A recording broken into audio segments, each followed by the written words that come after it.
Sungguh-sungguh Allah sangat ridho ketika seorang hamba itu makan makan ketika sesuap nasi dia muji Allah, ketika minum seteguk nasi dia muji Allah. Itu kalau orang diridhoni Allah itu wali betul. Itu untuk jadi wali itu gampang, kamu makan ridho, kamu ninjak buminya Allah ridho seneng, kamu hidup keseharian aman seneng. Nah ini supaya sampean kita semua ngaji betapa panduan Rasulullah untuk menggapai ridho Allah itu banyak yang keseharian sekali. Saking kesehariannya banyak dalam hadis dan itu sahih. Nabi menyebut hal-hal yang keseharian. Hatta ma tas'alu fi fimra'atika. Kamu punya uang kemudian istri kamu bisa makan itu ibadah. Bahkan sebagian ibadah itu dicontohkan Nabi yang akhirnya diprotes sahabat. Yaitu wa fi buti ahadikum sedekah. Kamu menggauli istri kamu itu ya sedekah. Sampai sahabat bilang yang benar ya Rasulullah. Ayati ahaduna syahwatahu wa huwa lahu ajrun. Masa urusan biologis, urusan syahwat kemudian dia dapat pahala. Nabi menjawab, alaysa lawadu'aha fi haramin akana alaihi wisrun. Bagaimana kalau dia meletakkan ke yang tidak benar itu kan dosa. Nah, hal-hal seperti ini yang saya ingin teman-teman semua. Saya juga agak ingin ngaji demi Anda juga agak ingin. Itu dosa sekali ngaji kok pesanan kelompok tertentu itu enggak boleh. Islam itu untuk semua. Jadi ya cuma karena di depan saya jenengan ya seakan-akan jenengan korbannya. Itu ada ilmunya dalam usul fikih itu. Jadi orang itu harus ngaji usul fikih. Nama yang disebut, mungkin Mas Sufyan masih ingat zaman ngaji usul fikih. Nama yang disebut itu tidak jaminan sebagai prioritas perintah. Jadi misalnya gini, kebetulan yang di depan Nabi itu Abu Dzar. Nabi ya bilang, ya Abu Dzarin ini uhibbuka misalnya, atau ya Mu'ad ini uhibbuka, atau ya Abu Hurairah ini uhibbuka misalnya. Banyaklah riwayat yang Nabi nyebut ya Abu Dzarin, ya Mu'ad, ya Abu Hurairah. Kemudian misalnya Nabi meneruskan khitab, ini uhibbuka, saya mencintai kamu, fakul dubur sholatin, atau sebagian riwayat disebut fala tada'an la dubura kulli sholatin, Allahumma inni ala dzikrika wa syukrika wa husni ibadatik. Saya mencintai kamu, siapa saja, Mu'ad bisa, Abu Dzar bisa siapa. Saya mencintai kamu, mohon kalau habis sholat kamu jangan lupa wiridan Allahumma inni ala dzikrika wa syukrika wa husni ibadatik. Ya Allah, tolong kami permudah supaya mudah ingat engkau. Anda tidak bisa mentang-mentang, wong nama saya Parmin, nama saya Purnomo, itu yang diperintahkan Mu'ad misalnya. Jadi yang disebut satu, tapi khitab itu untuk siapa saja. Saya teruskan ya. Jadi saya mohon semua kita melakukan kebaikan itu, kalau dalam kaidah fikih disebut al-yakin la yuzalu bisyak. Banyak kebaikan yang kebenarannya itu 100%. Tidak punya efek samping ke pihak lain, ke kelompok lain, ke komunitas lain. Itu tadi misalnya Anda makan, dan itu murah sekali, hanya butuh satu piring. Setiap punyaan kamu muji Allah, setiap minum kamu muji Allah. Itu redaksinya Rasulullah SAW disebut, Allah sangat ridho ketika seorang hamba makan, kemudian dia memuji Allah. Atau minum, kemudian dia muji Allah. Logikanya gampang, negara seperti ini yang kamu harapkan bentuknya kayak apa, mertua, ipar, komunitas, tetangga, itu nyata terjadi itu kan belum pasti. Sementara yang mesti terjadi adalah kamu butuh makan, kalau tidak mati.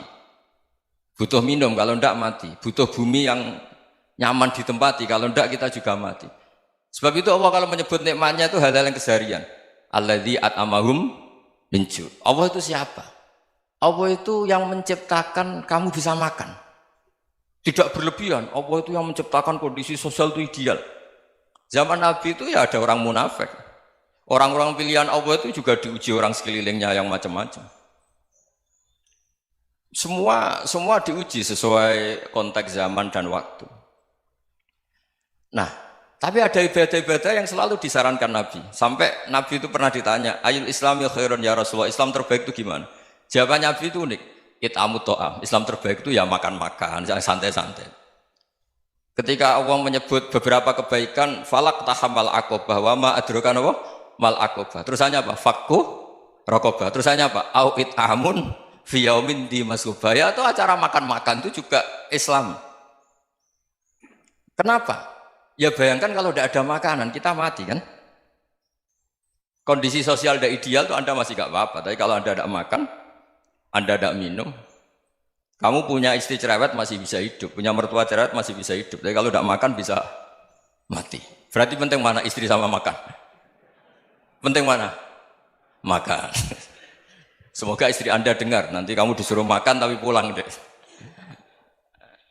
Itu kalau dibahasakan makan masih memahami. Penting mana nasi satu piring dengan istri. Nggak ada nasi mati, nggak ada istri belum mati. Penting mana? Gak berani jawab kan? Nah, ternyata Anda ada garang kan di depan istri. Jadi saya mohonlah, mungkin Mas Sufyan Sauri tadi yang bisa bantulah. Teman-teman tuh ngaji yang keseharian saja. Karena kita nyari ridha Allah itu berdasar firman Allah. Dan firman Allah itu menyebut keseharian tuh riang, gampang. Yaitu tadi misalnya wa min ayatihi manamukum bil laili wan nahar. Termasuk ayat-ayat Allah itu kamu tidur. Maka dulu itu ada guyonan, ada tokoh Mu'tazilah, kelompok dalam Islam yang berpikir manusia itu bisa menentukan ikhtiarnya sendiri. Karena saya bisa duduk, ingin berdiri, berdiri. Karena kelompok ini nggak terima kalau semua kehendak Allah, nanti bagaimana kalau semua kehendak Allah kok ada hisab ya, ada sanksi. Lucunya itu dia akhirnya ini cerita ya, mencintai seorang perempuan cantik sekali.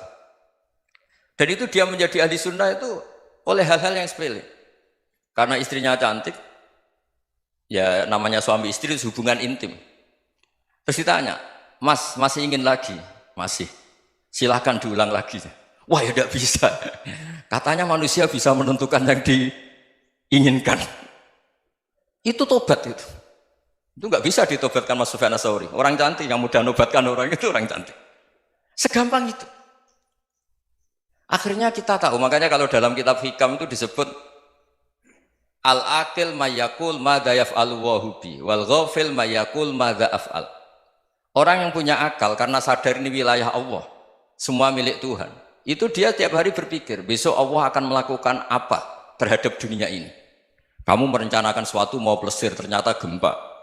Mau wisata ke Rusia, ternyata perang. Kamu tidak pernah tahu apa yang akan terjadi besok. Wa ma tadri nafsum madza taksibu ghadan. Tapi anda semua kita ini sering punya jadwal permanen. Makanya saya kalau diundang siapa saja, sanad takdir. Yang jelas Gus ini acara penting. Ya masih acara penting nak pangeran ngersakno piye? Kok ape dadi pangeran? Kamu kok mau jadi Tuhan? Itu kadang ya kiai. Penting Gus acara ini jenengan harus memastikan bisa. Loh kamu itu yang ngajarin tauhid, sesuatu itu biadillah kok bilang-bilang apa pasti. Kalau saya terus tak tobatkan loh kamu kata saya itu. Ya kalau gitu Gus bilang insya Allah. Wah itu hati saya, fisik saya, roh saya sudah bilang insya Allah.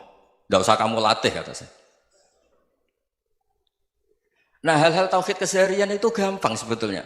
Wal ghafil yaqulu madza af'al. Tapi orang yang lupa Allah dia setiap hari bilang besok apa? Kita bisa melakukan apa? Seakan-akan dia itu aktor, dia penting, dia subjek permanen, dia. Padahal kita ini hanya objek kehendak Allah Subhanahu wa taala. Karena kita yakin sesuatu yang terjadi di alam raya ini kita tidak bisa apa-apa. Makanya saya sering ngaji, sering bilang saya, ketika Anda mensifati Allah, dia yang menghidupkan. Sudah itu tanamkan, sehingga ketika kita mati, santai saja. Kenapa santai? Allah punya cara menghidupkan kita. Zaman kita hidup juga gak tahu caranya ngelola jantung, ngelola paru-paru. Kamu juga gak tahu ngelola oksigen yang tidak beracun, tidak ngandung polusi. Tahu-tahu hidup. Gak ingin tua ya tahu-tahu tua, gak ingin mati tahu-tahu mati. Selama ini kita hidup juga gak tahu apa sebetulnya. Hanya gaya tok, punya jadwal, punya planning. Kalau kamu bisa menentukan pilihan Anda, pasti Anda istrinya cantik, 4 neriman semua, kona'ah semua. Nyatanya enggak kan? Ada 1 jelek, cerewet. Oh itu kan, nyatanya enggak bisa apa-apa Anda kan? Dan kamu bawa mati lagi. Itu kan, istri Anda juga gitu, punya keinginan, punya suami yang ganteng, yang jabat, yang neriman, yang enggak poligami. Ya enggak kesampaian juga. Kalau kita ngitung tingkat kegagalan kita itu gagal terus. Ya kan? Nah, terus ingat Allah, madza yaf'alu wa bi. Orang yang punya akal selalu berpikir Allah itu menghendaki apa terhadap saya. Lalu sama-sama orang melihat orang yang serius, itu kata Anda itu pemikir berat, serius, senang punya tokoh yang merengut karena kamu anggap serius. Tapi sebagian orang anggap orang yang serius itu wong merengut, wong masam, wong muka kok ditekuk. Jadi sama Itu hati ya muqallibal qulub tsabbit qalbi ala dini, karena kita nggak tahu cara berpikir kita tentang orang lain, tentang sekeliling kita. Misalnya kita orang baik yang jenis ngrumat fakir miskin, ada orang bangun masjid mewah itu janggal. Apa artinya masjid mewah kalau banyak orang kelaparan? Tapi kalau yang jenis pendidikan, apa artinya masjid mewah kalau tidak bisa ngaji? Nanti yang jenis infrastruktur, apa artinya ini kalau semuanya punya sudut pandang yang berbeda-beda. Dan Islam mengapresiasi semua kebaikan. Tapi katakan semua kebaikan itu adalah kehendak Allah Subhanahu wa taala. Karena apapun baik Anda itu pakai fasilitas yang diberikan oleh Allah Subhanahu wa taala. Sehingga ini yang disebut kulillah sumadarhum fi khawdihim yal'abun. Ya kembali tadi ke tema-tema bahwa keseharian Anda ini sudah Islami. Saat Anda tidak bisa melakukan apa saja. Saya sering ada jenazah, biasanya kalau tetangga meninggal saya sering disuruh ngelepas. Saya bilang orang ini baik karena sering ngelamun di rumah, sering nganggur di rumah. Ditanya sama anaknya, kenapa Gus nganggur baik? Ya kalau dia nganggur artinya juga agak berbuat sesuatu yang maksiat kan? Ya kan? Orang nganggur di rumahnya ya tidak bunuh orang, tidak maling, tidak korupsi, ya namanya nganggur di rumah. Lah cuma istri cara pandang nganggur gak menghasilkan uang itu. Tapi juga gak menghasilkan kriminal kan? Jadi sebenarnya Islam itu cara, makanya kalau sampai ngaji usul fikih itu ada kitab usul fikih namanya Lubul Usul, itu terkenal sekali di pesantren itu. Itu kalau ngapresiasi keseharian itu luar biasa. Izma min mubahin illa wa yatahaqqaqu bihi tarku haramimma. Karena keseharian yang mubah saat Anda lakukan itu ada kehebatan yang luar biasa, yaitu meninggalkan haram. Makanya dulu banyak orang-orang alim ketemu temannya itu guyon sampai semalaman. Itu biasanya yang semangat Islam itu, kiai kok tidak tahajud, kiai kok tidak witir. Orang yang sedang mapan uangnya banyak, malam itu tidak kelayaban itu sudah luar biasa. Melawan nafsu supaya tidak maksiat itu sudah luar biasa. Supaya lupa guyon sama temannya semalaman sampai subuh. Gejlok-gejlokan ngenang zaman miskin, zaman kuliah nggak jelas, zaman apa. Melihatnya jangan tarkut tahajud. Seperti ini meninggalkan tahajud, tapi meninggalkannya ini talkul muharramat. Jadi kayak apa hebatnya? Sehingga Imam Ghazali punya riwayat yang agak unik. Hatta takuna ibadatu akhiri hadil ummah iku an-naum. Sehingga suatu saat ibadah terbaik umat ini itu tidur. Itu kan riwayat kontroversi. Ketika Imam Ghazali tanya, kenapa iya? Kenapa kamu mulai keluar dari rumah itu sudah banyak maksiat? Melihat perempuan yang enggak mahram, melihat fenomena. Tapi kalau kamu tidur itu enggak melihat apa-apa. Tapi juga kamu jangan nganggap tidur itu ibadah betul. Saatnya melakukan fardu ain malah masih tidur. Tapi itu sudut pandang yang menjadikan kita Islam itu gampang. Jadi saat Anda tidak bisa aktivitas apa-apa, misalnya ada beberapa orang yang lumpuh. Lumpuh itu memang nggak bisa Jumatan, nggak bisa ibadah, tapi dia juga nggak bisa maksiat. Tidur itu memang Anda saat itu tidak bisa tahajud, tidak bisa witir, tapi saat itu ada zina, ada maling, tidak gosipkan orang, tidak bully orang, tidak menanamkan kebencian, tidak hasud. Sehingga tidur menurut Allah Ta'ala wa min ayatihi manamukum billaili apa? Wan nahar. Karena di tidur itu selain ada unsur istirahat, jaga kestamina, juga ada unsur meninggalkan beberapa keburukan. Nah saya mohon ibadah yang keseharian ini kita jaga. Supaya kita semua baca ayat itu fasih. Fasih itu tertanam di hati. Allah itu siapa? Alladzi at'amahum min ju'i wa amanahum min khauf. Dan Allah kalau cerita di Quran itu anna sababnal ma'a sabba thumma syaqaqnal ardha wa syaqqa fa ambatna fiha habba wa inaba wa qadba wa zaituna wa nakhla wa hadaika hulba. Kamu tahu saya ini siapa, kata Allah. Saya ini adalah Tuhan yang menurunkan air, kemudian ada tanaman banyak. Habba wa inaba wa qadba, ada zaitun, ada tin, kalau orang Jawa mungkin ada tela, ada padi, ada mangga, ada pisang. Sudah. Wa inaba wa zaituna wa nakhla wa hadaika hulba, ada perkebunan yang lebat. Tujuannya apa? Mata Allahkum, silahkan kamu pakai, kamu nikmati. Tapi karena kadang kita ini punya ide-ide besar. Tadi untuk syukur saja nunggu punya istri riman, rumah baik, tetangga baik, komunitas baik, semuanya baik baru syukur. Lama-lama nanti ada di surga, syukurnya nunggu surga paling kelas A. Itu sudah ada yang menghuni Rasulullah, kamu nggak boleh di situ. Masa untuk syukur saja? Repotnya Masya Allah. Jadi mohonlah Quran yang kalau Anda hafalkan juz sama itu kan ada ayat-ayat yang kayak tadi. Ya, fal yang dzuril insanu ila ta'ami. Coba lihat Apa yang kamu makan ya? Dari mana? Dan untuk mempertahankan hidup kamu keseharian. Jadi jangan kira ibadah itu harus membentuk komunitas yang versi Anda. Ibadah itu harus hal yang mulu-mulu. Kesehariannya Anda alami. Loh ini saya tidak bikin-bikin. Saya ngaji bukan karena berdasar pesanan. Itu ayat yang saya baca kan betul ada ayatnya kan. Fal yang dzuril insanu ila tu'ami anna sababnal ma'a sabba thumma syaqqaqnal ardo syaqqa fa ambasna fiha habba wa inaba wa qadba wa zaituna wa nakhla wa hadaiqa ghulba. Terusannya apa? Mata'al lakum, silakan kamu nikmati. Mata itu silakan kamu nikmati. Ya kayak sampean dikasih hidangan ya makan. Ya sudah makan, habis makan ya minum, habis itu ngantuk ya tidur. Ya sudah normal-normal saja. Kayak apa indahnya Islam? Tapi Anda mencari Islam yang gimana lagi?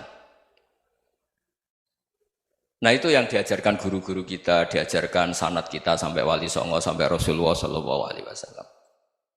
Bahwa pada akhirnya ada jihad, ada perang. Itu dulu memang perang, bukan membunuh, beda.